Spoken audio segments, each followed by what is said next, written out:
For the last week, residents of Washington, D.C. have witnessed the accumulation of force on their streets. Federal officials and National Guard troops, local and from other states.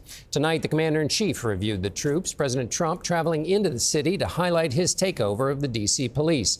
Ed O'Keefe joins us with details. Ed? John, the president tonight thanked dozens of federal law enforcement officers working out of U.S. Park Police headquarters in the Anacostia neighborhood of Washington. That's closer to a part of the city that sees more violent crime than where we've seen National Guard troops deployed in recent days. Now, this comes as a poll shows a majority of Washington residents oppose the federal takeover. On Wednesday, the vice president was heckled during a visit with Guard troops.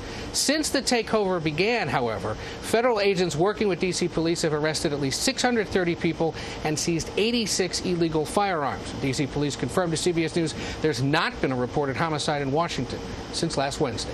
And Ed, I want to ask you quickly about a major decision on the civil fraud case against the president. What happened? Yeah, that's right. A New York appellate court threw out the more than $500 million penalty the president owed in the civil fraud case against him, with one of the justices arguing the fine was excessive. The president, whose company had been found guilty of criminal tax fraud last year, today declared total victory. But the case is far from over. The decision merely tosses out the fine, not the underlying fraud ruling against him. He's still barred from doing business in New York State for 3 years, his sons for 2 years. The president can appeal the case to the state's highest court, and the New York Attorney General tonight says she'll appeal the decision that tossed out the fine.